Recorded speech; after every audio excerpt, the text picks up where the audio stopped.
Exercise second question pa Joseph jogs from end A to other end B straight line ல போயிருக்காங்க 300 metre 2 minutes 30 seconds ல போயிருக்காங்க. அதுக்கப்புறம் turn around jacks 100 meter back வந்திருக்காங்க. அந்த position பேர் சி.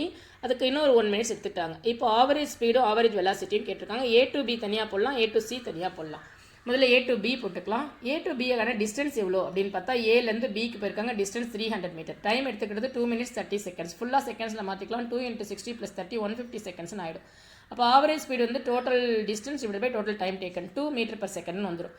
இவங்க ஸ்ட்ரெயிட் லைனில் சேம் டைரெக்ஷனில் போகணுக்கான டிஸ்பிளேஸ்மெண்ட்டும் அதே A to B போகும்போது டிஸ்பிளேஸ்மெண்ட்டும் சேம் 300 தான், அதே டைம் தான். அதனால் டிஸ்பிளேஸ்மெண்ட் ஆவரேஜ் வெலாசிட்டியுமே நமக்கு என்ன வரும்னா 2 மீட்டர்/செகண்ட் தான் வரும். இப்போ A to Cக்கு போடும்போது டிஸ்டன்ஸும் டிஸ்பிளேஸ்மெண்ட்டும் வேறு வேறு. டிஸ்டன்ஸ் பார்த்தா AB கூட திருப்பி ரிட்டர்ன் வந்திருக்காங்க இல்லையா, அப்போ AB கூட இந்த BCயை ஆட் பண்ணிக்கணும். ஆட் பண்ணால் நமக்கு 400 மீட்டர் கிடைக்கும்.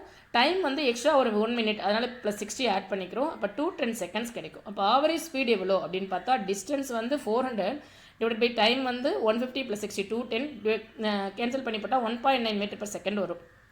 ஆவரேஜ் வெலாசிட்டி பார்த்தா displacement divide by time taken. ஏசிக்கான டிஸ்பிளேஸ்மெண்ட் ஷார்ட்டஸ்ட் பார்த்தானே பார்க்கணும். அப்போ ஏசி டோட்டலாக 300, இது ஒரு 100. இந்த 100 சப்ட்ராக்ட் பண்ணிட்டா ஏசி எவ்வளோ இருக்குன்னா 200 மட்டும்தான் இருக்கும். ஏசிக்கான டிஸ்பிளேஸ்மெண்ட் வந்து 200 தான். டிஸ்டன்ஸ் வந்து 400, டிஸ்பிளேஸ்மெண்ட் 200 மட்டும்தான். அப்போ 200 டிவைட் பை 210 டைம் மாறாது. அப்போ 200 டிவைட் பை 210 போட்டால் 0.9 மீட்டர்/செகண்ட்னு கிடைக்கும்.